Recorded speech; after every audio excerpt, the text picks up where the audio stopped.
Hello दोस्तों, आज हम लोग आरआरसी रेलवे का जो अप्रेंटिस है उसके लिए वैकेंसी निकला गया है। ठीक है, साउथर्न रीजन के लिए इसके बारे में हम लोग बात करेंगे।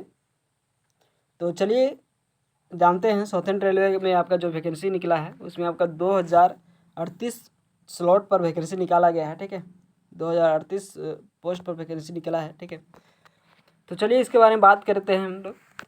अप्लाइंग डेट आपका जो है 22/7/2024 से रहने वाला है और लास्ट डेट आपका जो है 12/8/2024 तक रहने वाला है। ठीक है, जनरल ओबीसी ईडब्ल्यूएस के लिए आपका 100 रुपया लगने वाला है। ठीक है, और एसी एसटी के लिए 1 भी रुपया नहीं लगेगा। ऑल कैटेगरी फीमेल के लिए आपके 1 भी रुपया नहीं लगेगा। फीमेल के लिए भी एक भी रुपया नहीं लगने वाला है और एसी एसटी के लिए भी 1 भी रुपया नहीं लगेगा। केवल जनरल ओबीसी और ईडब्ल्यूएस के लिए 100 रुपया लगने वाला है। ठीक है, एज आपका जो मांगा गया है उसमें आपका 15 साल से 24 साल होना चाहिए। ठीक है, मिनिमम 15 साल होना चाहिए और मैक्सिमम 24 साल एज होना चाहिए। ठीक है, इसमें आपका जो है फ्रेशर कैंडिडेट के लिए, फ्रेशर कैटेगरी में आपका जो है इसमें आप फिटर के लिए 44 पोस्ट पर वैकेंसी निकाला गया है। ठीक है, फिटर के लिए 44 पोस्ट, वेल्डर गैस इलेक्ट्रिक के लिए 21 पोस्ट पर वैकेंसी निकला है। उसके बाद मेडिकल लैबोरेटरी टेक्नीशियन के लिए एमएलटी के लिए आपका 20 पोस्ट है। टोटल 103 पोस्ट पर वैकेंसी निकाला गया है फ्रेशर के लिए। ठीक है, उसके बाद एटीआई के लिए जो वैकेंसी है उसमें आपका सिग्नल एंड टेलीकम्युनिकेशन वर्कशॉप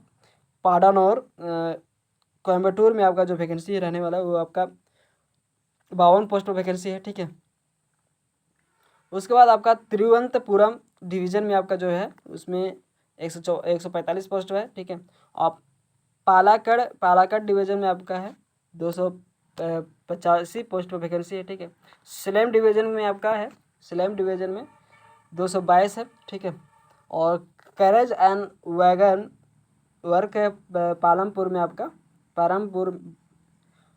आपका जो है 350 पोस्ट पर वैकेंसी है। ठीक है, लोको वर्क पैरामपुर में आपका जो है उसमें 228 पोस्ट पर वैकेंसी है। ठीक है, इलेक्ट्रिकल वर्कशॉप पालमपुर में आपका जो है उसमें 130 पोस्ट है। ठीक है, और इंजीनियर वर्कशॉप आराकोनम में आपका 38 पोस्ट है। ठीक है, चेन्नई डिवीजन में आपका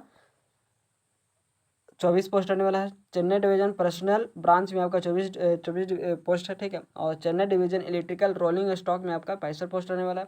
Chennai division electrical rolling stock Avadi में आपका 65 पोस्ट है। ठीक है, Chennai division electrical rolling stock Tambaram में आपका 55 है। ठीक है, उसके बाद Chennai division electrical rolling stock और रोयपुरम में आपका 30 पोस्ट है। ठीक है, चेन्नई डिवीजन मैकेनिकल डीजल में आपका 22 पोस्ट रहने वाला है। चेन्नई डिवीजन में आपका मैकेनिकल कैरेज एंड वैगन में आपका 250 पोस्ट है। ठीक है, और हॉस्पिटैलिटी में आपका हॉस्पिटल में रेलवे हॉस्पिटल में 3 पोस्ट है। ठीक है, और चेन्नई सेंट्रल वर्कशॉप पोनमालाई में आपका 201 पोस्ट है। ठीक है, तिरुचिरापल्ली में आपका 94 पोस्ट है। ठीक है, और मदुराई में आपका 84 पोस्ट है। ये आपका सभी चेन्नई के लिए है।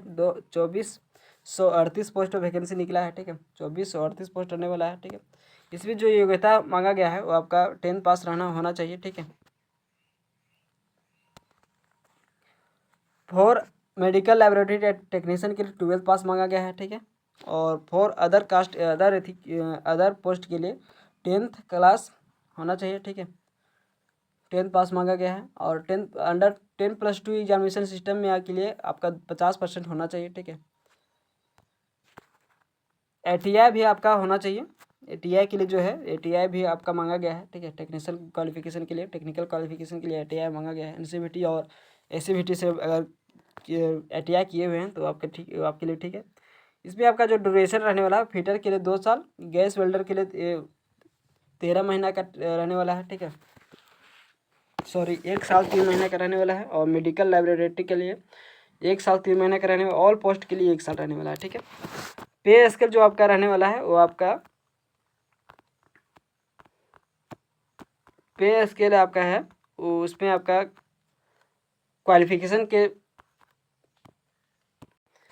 क्वालिफिकेशन के अनुसार ही आपका पे स्केल रहने वाला है। ठीक है, स्टाइपेंड मिलने वाला है।